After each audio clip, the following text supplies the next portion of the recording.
Listen, the whole HOA thing? It's basically kindergarten for adults who peaked in high school and now need to tell you where you can park your truck. And me? I was fine ignoring them until they went after the diplomat. My name is Gary, and I live in the Glen at Willow Creek.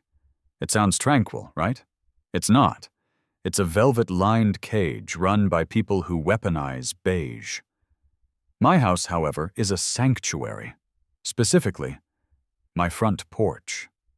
That's where you'll find my centerpiece, my monument to comfort, my life partner in upholstery, the diplomat. It's an oversized floral print vinyl recliner that has seen better decades. It smells faintly of old beer and dignity. Beside it sits the Lagoon, a plastic tiki bar that glows faintly green when the sun hits it right. My aesthetic? Aggressively comfortable, with a subtle hint of failed tropical resort. The HOA president, Brenda, lives 2 doors down. She treats her yard like a museum exhibit and eyes my porch like it's a biohazard. I swear, she has a laminated color palette guide for acceptable shrubbery. I kept my head down, paid the basic dues, and kept the diplomat reclined at a perfect 45-degree angle. They could regulate the color of my roof tiles all they wanted, but they were never, ever going to take my chair. Not without a fight, anyway. The mailman, a guy named Rick, who always looks like he's bracing for a lightning strike, delivered it on a Tuesday. It wasn't a holiday card or a coupon book. It was a thick, cream-colored envelope, the official HOA death warrant. You know the kind. Heavy stock, embossed logo, sealed with the gravity of a papal bull. I ripped it open with the finesse of a starved raccoon. Inside was the usual legalistic mumbo-jumbo, but the title was a masterpiece of pettiness. Notice of violation. Exterior, non-compliant, non-aesthetic leisure furnishings. They had actually passed a bylaw specifically targeting my stuff.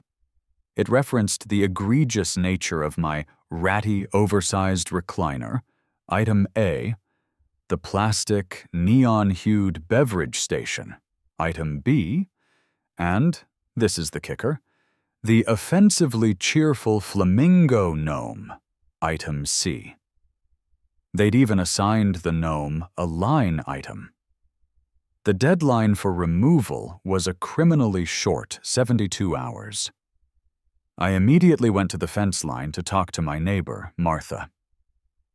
Martha is a retired accountant who lives for local gossip and has a deeply complicated relationship with Brenda. "Martha, look at this." I held up the envelope. Martha peered over the manicured boxwood hedge. "Oh, Gary, not the diplomat. What did they say this time? Did they call it an eyesore?" Worse, they called it non-aesthetic leisure furnishings, which, frankly, is a compliment. It means it's designed purely for leisure and offends their sensibilities.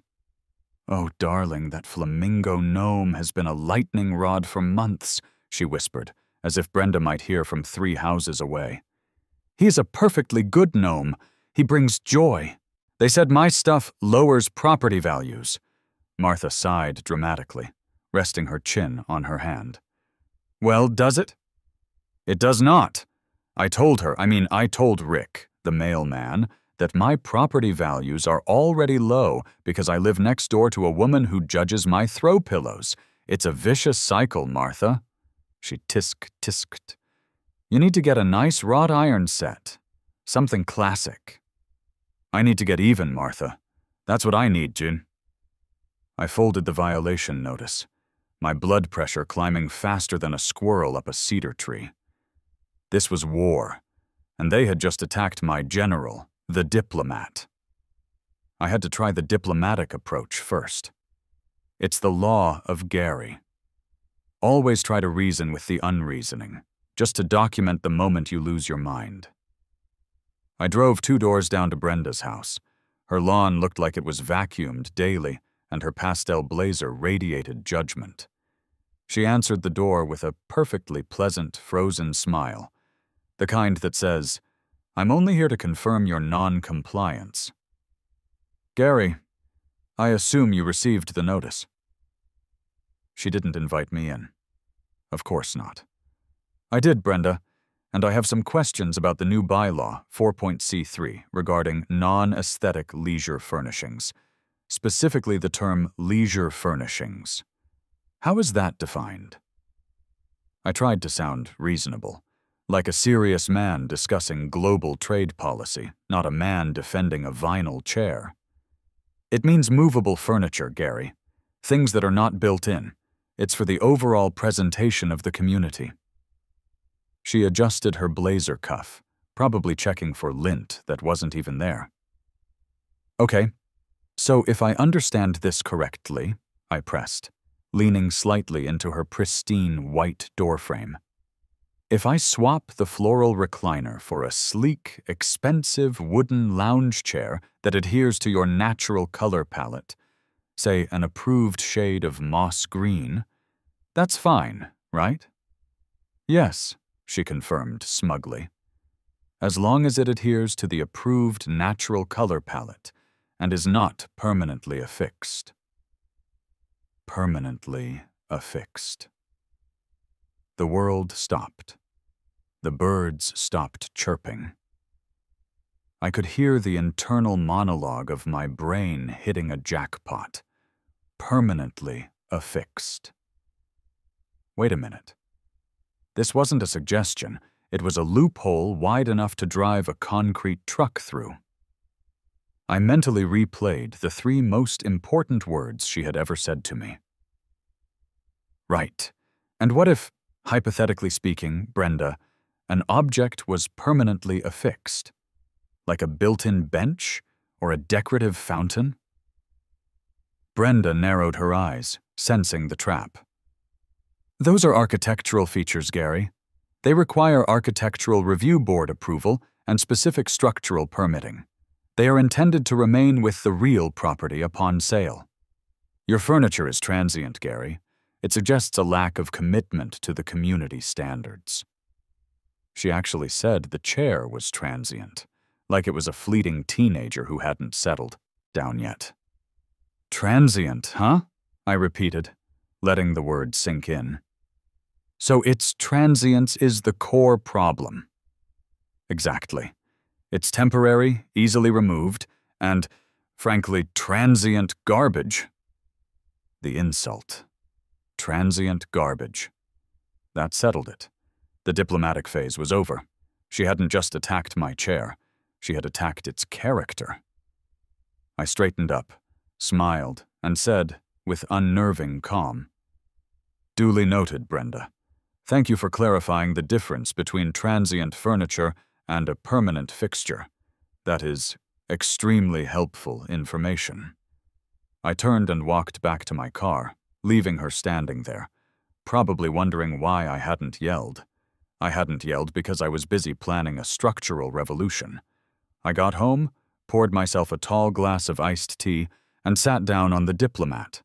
It felt solid, supportive, and perfectly suited for the act of plotting revenge. I pulled out my phone and typed 3 words into Google. Furniture versus fixture legal. The search results were glorious. The definition of a fixture, a chattel, personal property, that has been so affixed or annexed to real property that it is considered part of the real estate, generally with the intent of permanence, clicked into place like a perfect concrete anchor. I read the case law, intent, annexation, adaptation, the 3 tests. If I could prove I intended for the Diplomat to stay forever, and I annexed it with industrial-grade hardware, and it was adapted for its location, then it wasn't furniture. It was real property. It was architecture. I started laughing. Not a polite chuckle. A deep, wheezing, maniacal cackle that made the flamingo gnome wobble slightly. It hit me harder than that $150 HOA fine. Brenda said not permanently affixed. Well, challenge accepted, you velvet-covered menace. We're not talking screws, we're talking structural integrity. We're going full Mount Rushmore on this ugly floral chair. The deadline was 72 hours. Plenty of time to not remove the furniture, but instead transform it into a Class A steel-reinforced exterior feature. The Diplomat was about to become the most permanent, most defiant piece of fabric-wrapped steel in the entire state of USA. I needed a plan, and I needed heavy machinery. The next day was spent in a state of hyper-focused, glorious madness.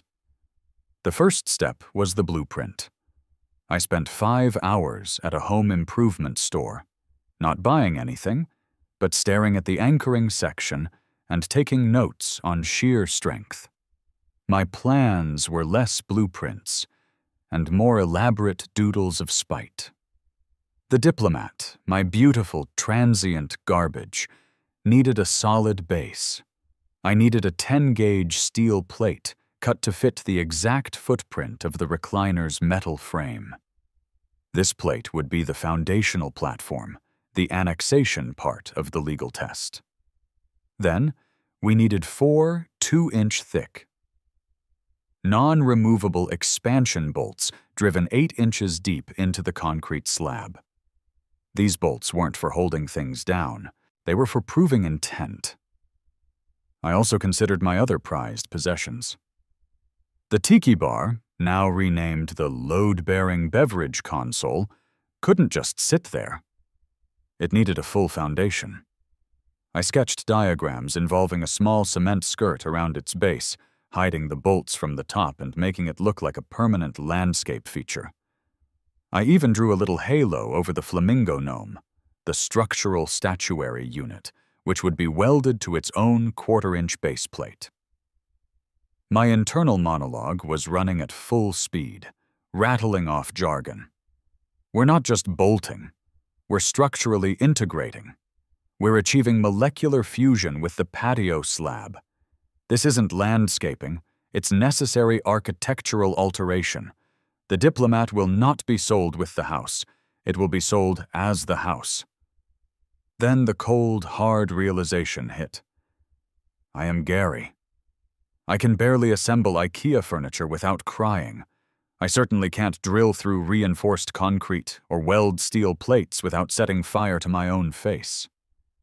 I needed a professional accomplice, someone who valued chaos over community standards, someone who saw my vision. Starting the search for a contractor capable of performing such an insane, highly specific task was the most crucial part of the operation.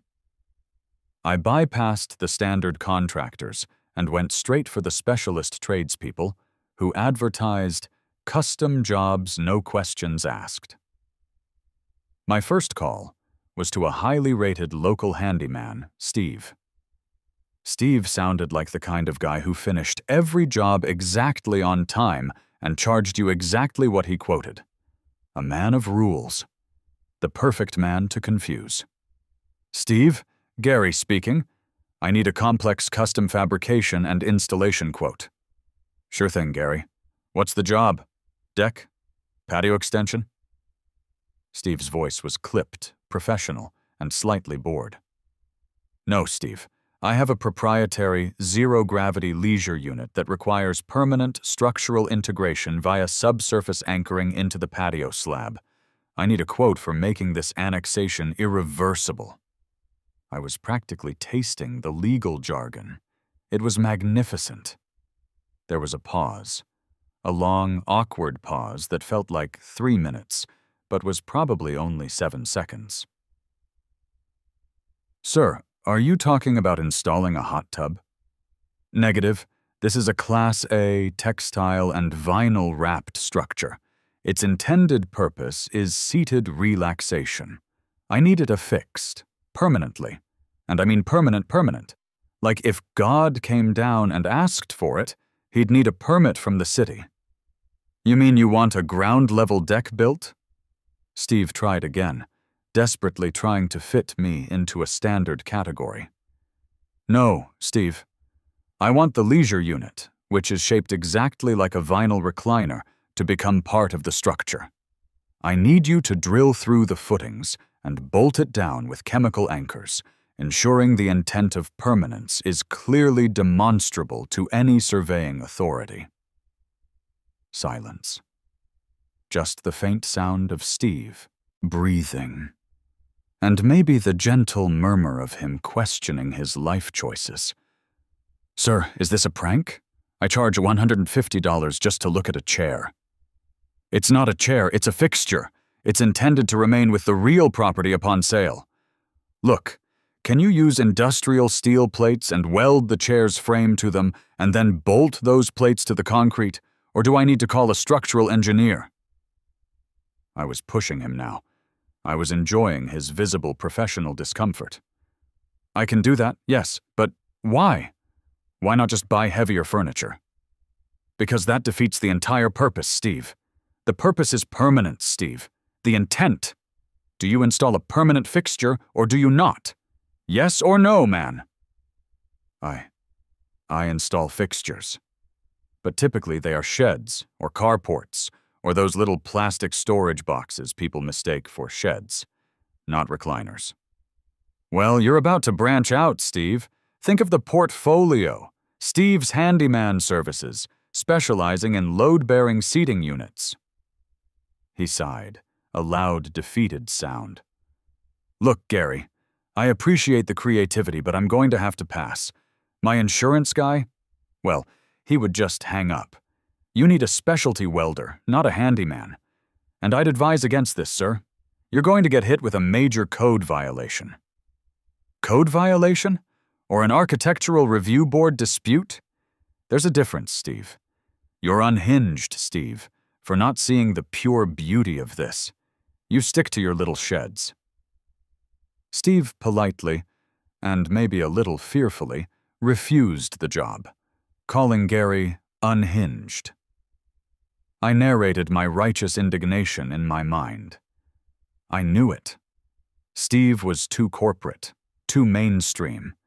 He lacked the artistic vision necessary to turn a cheap floral recliner into a defiant act of architectural rebellion. I didn't need a handyman. I needed a rogue artist. My next search was more specific. Mobile Welding Services Custom Metal Fabrication. That's how I found Rusty. His website featured pictures of custom motorcycle frames, oddly shaped industrial sculpture, and a caption that read, "If it can be drawn, I can fuse it. Don't ask about permits." Perfect. I called Rusty. He sounded like he swallowed gravel for breakfast. "Yeah, Rusty's Customs. What you need?" I used my refined jargon. I required the structural integration of a non-traditional exterior leisure unit to a poured concrete slab, utilizing heavy-gauge steel reinforcement to establish the legal intent of permanence. Rusty paused, but unlike Steve, he didn't sound confused. He sounded intrigued. "You mean you want to bolt something ugly to the ground so nobody can take it?" I blinked. He cut straight through the BS. "Yes, exactly. But the ugliness must be permanent, Rusty. It must defy all attempts at removal by petty municipal oversight committees." He drove over that afternoon in a rusted-out Ford F-150 that looked like it survived a minor war. He was built like a cinder, block and covered in beautiful, questionable tattoos. He didn't speak to me. He walked straight to the porch, bent down, and examined the Diplomat and the Lagoon. He ran a gloved hand over the vinyl. He checked the frame underneath.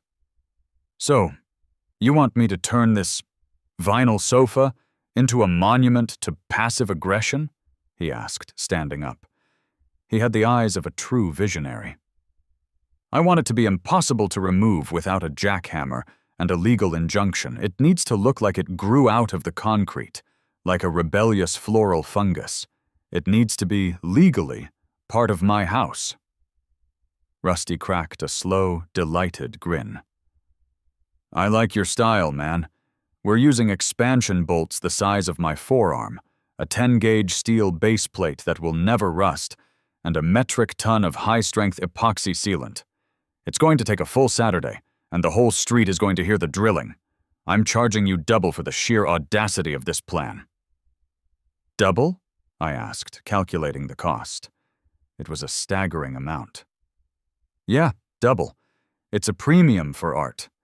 And for getting involved in HOA drama. That stuff is toxic, man." "Done," I said, extending my hand. Internal monologue. Money well spent. I would pay triple just to see Brenda's face when she realizes my transient garbage is now a piece of American infrastructure. "The price of victory is often high, Rusty. Just ensure that when you're done, this recliner is legally and structurally indistinguishable from a load-bearing wall." "Consider it done, Gary. When I leave, you'll have the most structurally unsound, legally sound porch in the neighborhood. We start Saturday at 7 a.m. Bring earplugs and a celebratory beer." The next day, the signs of impending chaos. Rusty's preliminary inspection, the chalk lines on the concrete, the small truck delivering steel plate to my driveway were enough to trigger Brenda's spidey sense. I was finishing my coffee when my inbox pinged. It was an email, not a certified letter, which meant she was snooping, not legally engaging yet. Subject: Notice of observed exterior activity. Gary, the Architectural Review Board has observed unusual and unsanctioned delivery of materials to your property. Please confirm you are not undertaking construction that falls under the purview of CCNR Section 6.A, Exterior Structural Alterations. You are required to submit plans 30 days prior to commencement. I smiled. She was trying to box me in with construction. My response was immediate, smug, short, and perfectly formal. "Dear Brenda, please be advised that the activity observed is not construction, but the necessary installation of pre-approved materials for a permanent architectural fixture, compliant with 3.B2. The intent of permanence clause as previously discussed. No additional plans are required, as this is the affixing of existing property. Have a tranquil day." Sent from the lagoon. I hit send and leaned back in the sauna. Groundwork was laid. The Diplomat was ready for its structural baptism. Saturday arrived with the screech of Rusty's truck brakes and the ominous thud of a gas-powered drill hitting the pavement. It was 7:05 a.m. Rusty, followed by his silent, massive apprentice, Max, was all business. The noise was immense. It wasn't just drilling, it was the sound of bureaucratic compliance shattering against industrial reality. The air vibrated with the roar of the core drill biting into the concrete slab. I stood guard, sipping coffee, feeling like the general in charge of a highly specialized, very loud siege operation. Neighbors began to appear. Martha was watching from her kitchen window. Neighbor Tim, who usually only emerges to complain about children on his lawn, stood on his walkway, staring. I provided running, sarcastic commentary, and cold water. "Morning, Tim. Just conducting some essential structural upgrades. Nothing to see here, just ensuring the structural integrity of my leisure area," I yelled over the drilling. The process itself was mesmerizingly violent. Rusty didn't use dainty bolts. He used 4-inch expansion bolts, hammered deep, then chemically sealed. He welded the steel plates to the recliner's metal frame, a spectacular shower of sparks that was probably visible from the next county. The Diplomat was not bolted. It was fused. The tiki bar, now officially the load-bearing beverage console, got the special treatment. Rusty poured a rapid-set cement skirt around its base, locking it to its own internal steel armature. When he was done, he stepped back, wiping sweat from his brow. "Try to move it, Gary," Rusty challenged, his eyes gleaming. I grabbed the armrest of the Diplomat, braced my feet, and pulled. The entire chair, from the faded vinyl to the broken spring in the footrest, didn't so much as twitch. It felt like trying to move the planet. Perfection, Rusty. It's magnificent. It's an unmovable, structurally integrated object. Tim slowly walked closer, shaking his head. Gary, you've gone mad. That chair is permanent. Permanence, Tim, is the highest form of rebellion. It's my declaration of independence from the tyranny of tastefully transient porch seating. Now, pass me a cold one from the load-bearing beverage console. It is structurally sound enough to hold beer. The final, glorious sight was undeniable. The ugly floral recliner, sitting right where it always sat, but now connected to the earth with the tenacity of a skyscraper. It was a fixture. Brenda was going to absolutely lose it. Brenda, naturally, didn't wait for the dust to settle. By noon, after Rusty and Max had packed up their glorious tools, a golf cart, driven by a trembling junior board member, pulled up to my house. He handed me a second, even heavier certified letter. The retaliation was swift and maximal. The subject, gross architectural alteration, non-conforming use, and installation of unsanctioned structural materials. The fine was now $500 per day, retroactive to the first letter, plus an immediate demand for the removal of the illegal structure. I took a deep breath. This was the moment I'd been waiting for. They had shifted their legal argument. They realized they couldn't call it furniture anymore, so they called it architecture.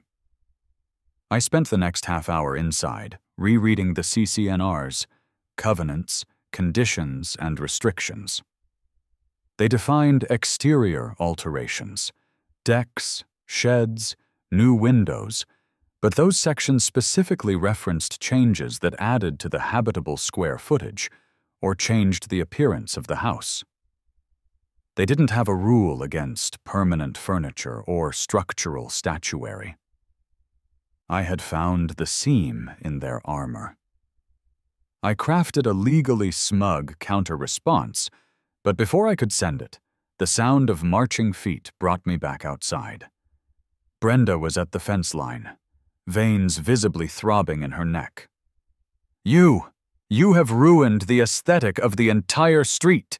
That thing is fused to your property. It's a structural hazard, she shrieked, pointing a rigid finger at the diplomat. It is, and thank you for noticing. That means it's not furniture, Brenda, I yelled back, maintaining my position on the porch, next to my load-bearing beverage console. I'm glad you agree it's fused. You called it transient garbage. I simply proved its commitment to the property. It is now a Class A, steel-reinforced architectural feature. It's a chair, Gary, an ugly chair. A chair moves. This does not.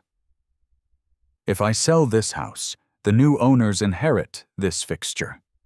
It stays. Show me the bylaw that bans an architectural feature with a reclining function.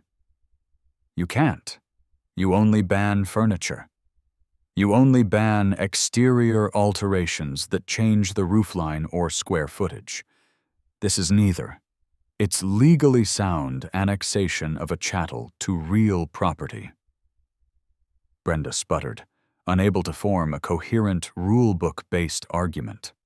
She was trapped by her own organization's lack of foresight regarding my specific brand of spite. I will call the city. I will call code enforcement.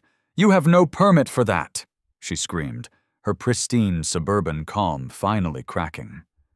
By all means, Brenda, but please be advised, this is not a shed.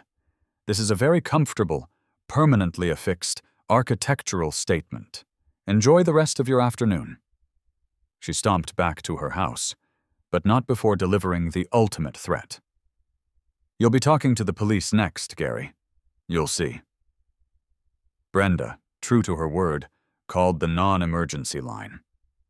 She must have sounded hysterical, because less than an hour later, 2 police cruisers pulled up to my curb. I put on my most welcoming, non-combative face. I was sitting perfectly still in the Diplomat, holding a copy of the CCNRs open to the section on exterior aesthetics. I was ready. 2 officers emerged. Officer Davis, young, looked highly annoyed to be dealing with a lawn chair dispute, and Officer Chen, older, wearing a world-weary expression that suggested he'd seen everything. Until now. Officer Davis approached the porch. "Sir, we have a report about an unpermitted structure being installed, a public safety hazard." I stood up slowly, making sure they noticed the slight wobble in the recliner, a wobble that, despite the bolts, gave it character. "I welcome your inspection, officer. I am Gary. This is the Diplomat 0G leisure fixture. It's a monument to comfort, not a hazard. It is immovable. Feel free to test its structural integrity." Officer Davis looked from the pristine cruiser to the floral recliner, bolted with massive steel plates. He ran a hand over his face. "Can you explain what this is, sir?" Officer Chen asked, his voice deadpan. He sounded like he was asking about a traffic infraction, not a structural lawn chair. "It's a fixture, officer. The Homeowners Association recently updated their bylaws, banning transient furniture from the front porch. I complied. I simply converted the furniture into a permanent, immovable fixture, which is governed by different sections of the CCNRs, none of which prohibit this item." Officer Chen knelt down, actually getting his uniform trousers dusty, and studied the massive expansion bolts connecting the Diplomat's frame to the concrete. He tugged at the armrest. The ground did not move. "So you can't move it?" Officer Chen asked, standing up. "Only with a crane and a warrant, officer. The intent is permanence. PERMANENCE. This is legally akin to my front door. If I leave the community, this fixture stays. It transfers with the deed. I've even notified my insurance company to update my rider to include a non-traditional exterior structure. If it were furniture, I wouldn't need to do that, would I?" I tapped the CCNRs for emphasis.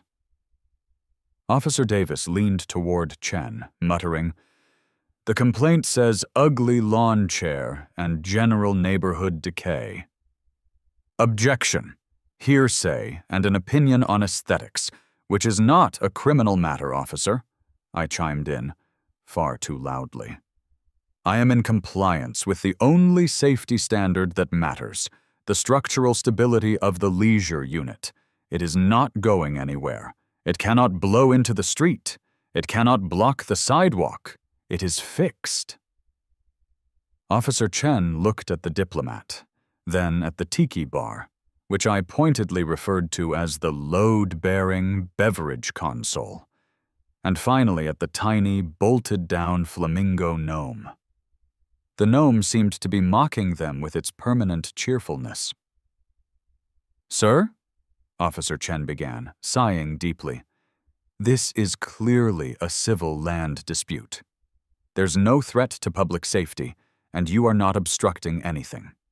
We can't intervene in HOA regulations, especially if the matter hinges on the legal definition of chattel annexation." Officer Davis just shook his head and walked back to the car. Officer Chen lingered for a moment. "I'm writing this up as dispute over permanently affixed, non-traditional exterior leisure structure. Is that the best way to word it?" he asked. "Perfect, officer. It captures the nuance. Have a tranquil, bylaw-compliant day." The officers exchanged a final, defeated look, climbed into their cruisers, and drove away. I watched them go, sitting back down in the Diplomat. I narrated my moment of pure, spiteful victory. This was it. Law enforcement had deemed my chair an immovable object, governed by civil land law, not a criminal matter. The HOA had failed to weaponize the police. Advantage: Gary. The police failure was followed by a strategic nuclear strike from the HOA. 2 weeks after the installation, I received a package from a downtown law firm, Winston & Gray.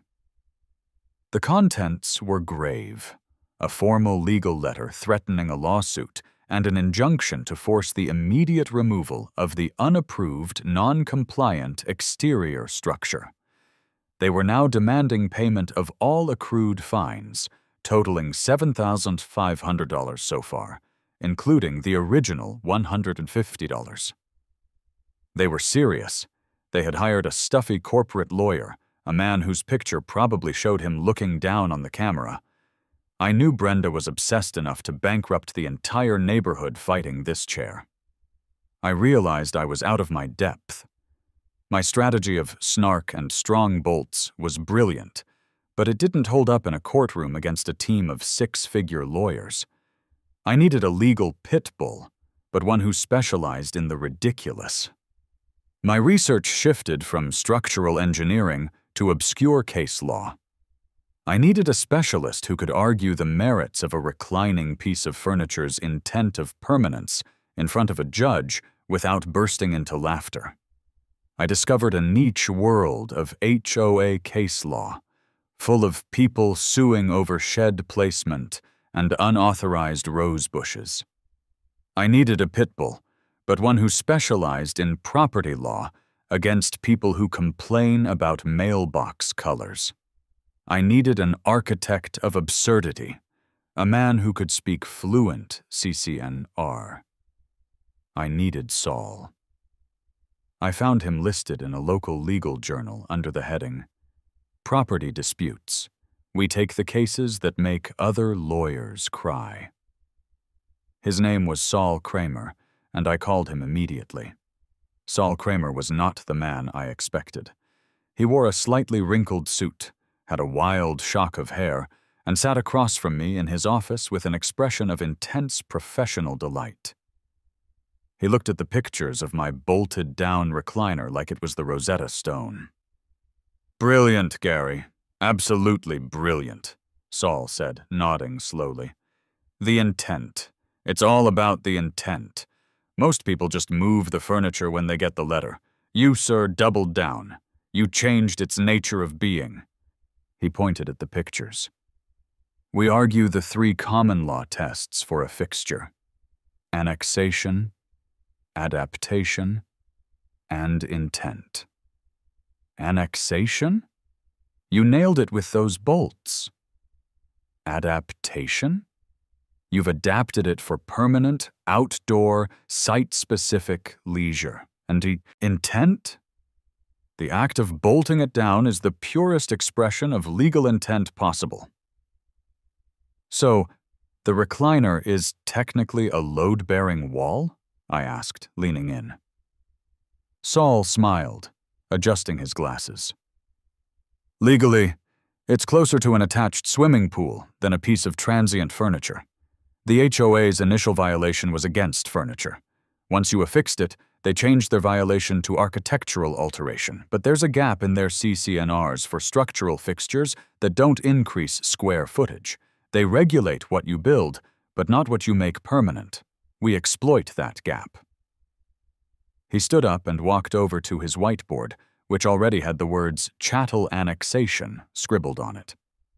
The key is the word fixture. We argue that the diplomat is not furniture subject to the aesthetic rules, but a fixture subject to the structural rules. And the structural rules only kick in if you are increasing the footprint of the habitable dwelling. You are not. You are simply adding a permanent amenity to the existing patio slab. So, my plastic tiki bar is now a load-bearing beverage console, and my flamingo is structural statuary? Absolutely. We file a response demanding they clarify Which specific, non-general bylaw section prohibits a permanent, non-transient, non-habitable, textile-covered fixture? They won't be able to. We win on procedural technicality, Gary, and we make them pay the court costs. The man was a legend. He was the bylaw buccaneer I had dreamed of. How do we start? We start by making noise. We file a declaratory judgment action. We are asking the court to declare the diplomat is a legally permitted fixture. And then, Saul paused for dramatic effect, we call the media. HOA lawsuits are catnip for local news. We make Brenda regret every pastel blazer she ever bought. Saul, true to his word, leaked the court filings and the absurd pictures of the bolted chair to the local NBC affiliate. The next day, a white news van with a huge satellite dish was parked in front of my house. Tanya the reporter stepped out, microphone in hand, followed by a cameraman. I was ready, having changed into my best, least stained t-shirt, and was sitting casually in the permanently affixed diplomat. The flamingo gnome stood sentinel beside me. Tanya approached, the camera light burning bright. Gary, the Homeowners Association says this is vandalism, an architectural monstrosity. They are fining you $500 a day. Why do you insist on fighting this? Why not just buy a wrought iron chair? I leaned forward in the diplomat, ensuring the massive bolts were clearly visible in the foreground. Tanya, this isn't about a chair. This is about freedom, I stated, keeping my voice calm and authoritative. This is about a group of unelected busybodies telling me where I can comfortably place my posterior. My fixture is a protest sign, and it happens to recline. The HOA banned transient furniture. I created a permanent fixture. And you believe this is covered by your property rights? She pressed. I believe it's covered by the common law definition of annexation. Look! I gestured to the bolt head. This is an industrial expansion bolt. It is attached to the earth. You would need a commercial jackhammer to remove this. Does your outdoor furniture require a jackhammer to move it, Tanya? No. Mine does. Therefore, it is not furniture. The cameraman, clearly enjoying himself, zoomed in on the bolts connecting the flamingo gnome. I knew that would be the shot. Next, they'll try to ban the sunrise because the orange clashes with Brenda's shutters, I quipped, giving her the soundbite Saul had written for me. This is tyranny, Tanya. Soft, suburban tyranny wrapped in a non-compliant throw pillow. The story ran on the 6 o'clock news. The headline was, Homeowner bolts chair to porch, sues HOA over permanent fixture. The saga instantly went viral on local social media. People were cheering me on, hating Brenda, and celebrating the diplomat as a symbol of resistance. My spite had achieved celebrity status. The climax of the pre-court phase was the final mandatory settlement hearing at the HOA Community Center. The meeting room was packed, not just with board members, but with neighbors, some supporting Gary, most just there for the spectacle. Brenda sat at the head of the table, flanked by her two stuffy, miserable lawyers from Winston and Gray. Saul and I sat opposite them. Brenda's lead lawyer, a man named Mr. Harrington, droned on about aesthetic standards and property values. This item, regardless of its means of attachment, is clearly a common piece of lounge furniture, and its placement is in direct violation of the spirit of the CC&Rs.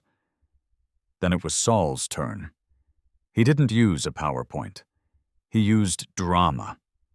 He walked to the center of the room, placed a standard, cheap, folding wooden chair next to the projector screen, and then pointed to a large photo of the diplomat. "Look at this," Saul announced, his voice ringing with theatrical urgency. "This is furniture. It is transient." It moves, it folds. It is temporary. But Gary's permanent fixture?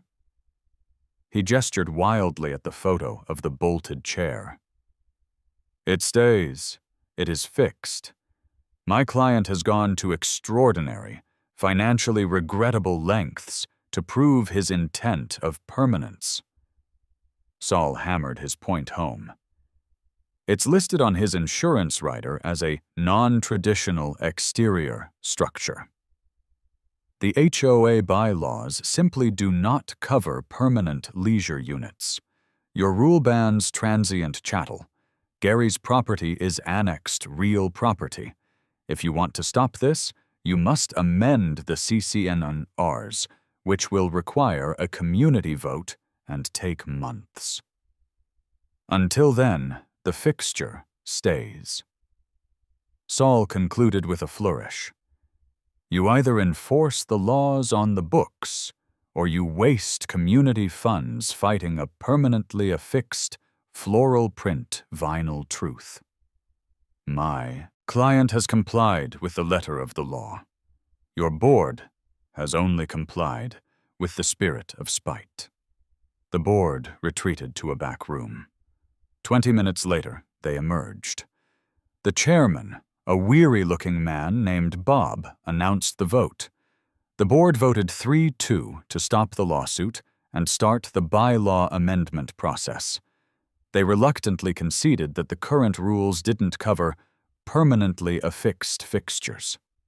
However, they kept the existing fines pending the outcome of the amendment vote.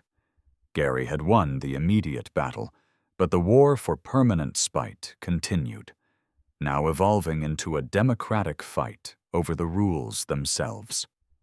The victory was glorious, but the fines still hung over my head like an uncomplimentary cloud. Saul, however, was in his element. He negotiated a final settlement with the HOA's lawyers that effectively ended the hostilities over the original chair. The HOA agreed to drop all fines, including the $7,500 accrued, if Gary paid a one-time architectural review fee of $500. It was the price of peace, and significantly cheaper than paying the fines or letting the lawsuit proceed. I agreed immediately. $500 to make my ugly chair a permanent, legally sanctioned middle finger? Best money I ever spent. I consider it the permit fee for my permanent spite art installation. Saul handed me the final paperwork and a receipt. The receipt, issued by the Glen at Willow Creek HOA, Inc., read, Architectural Fixture Review, Recliner. I knew immediately where that receipt was going. I'm framing that thing. I swear I'm going to hang it next to my college diploma. The diploma proves I know things. The receipt proves I know how to use those things for maximum, glorious, bureaucratic annoyance. The diplomat was safe. I had a final debrief with Saul outside his office. So I can sit there forever? I asked, still slightly stunned that my cheap vinyl chair was now a legal landmark.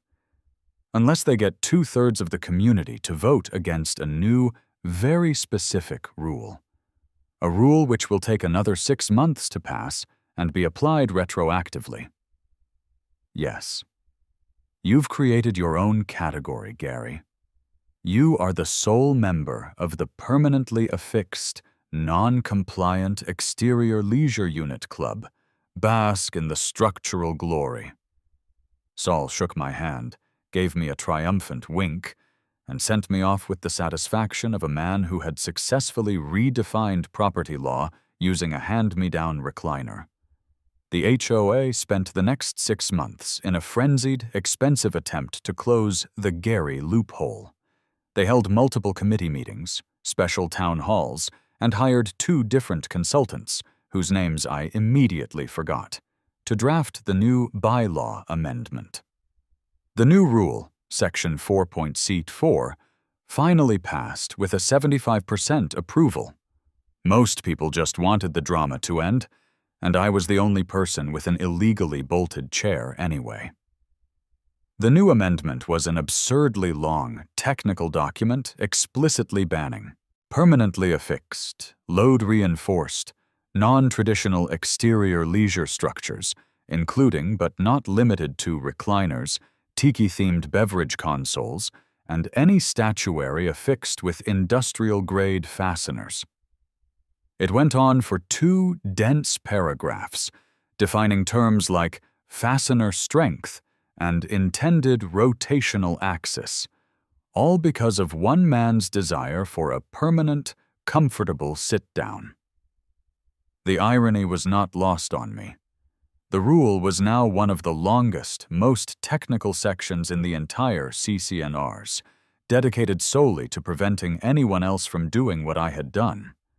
And because the board didn't vote on retroactive application, the new rule did not apply to my existing fixture. Gary received a copy of the new, massive rulebook. I immediately went to Section 4.C4 and highlighted the entire thing in neon yellow. This section was my legacy. It's now a year later. The Diplomat has faded a bit more. The floral pattern is starting to look like a watercolor nightmare, and the vinyl is cracked in a few strategic spots. But it is undeniably permanent.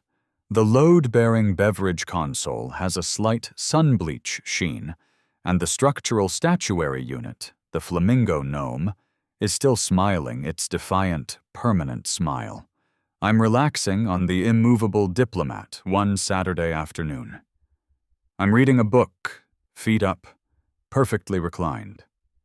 Brenda drives by, slowly, as she always does. She can't help it. It's a compulsion.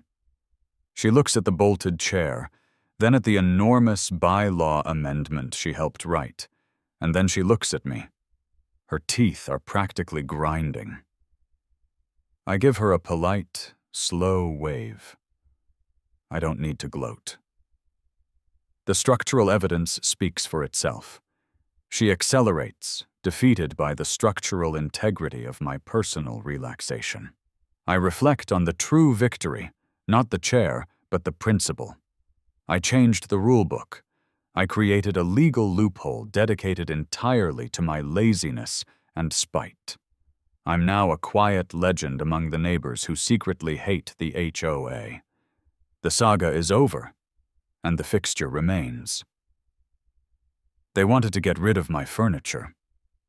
Instead, I gave them a constitutional amendment for my porch. And you know what the best part is? It's still the most comfortable seat in the neighborhood. It's got history. It's got steel. It's got legal precedent. Now, if you'll excuse me, I think I hear the cement cracking under the weight of my victory.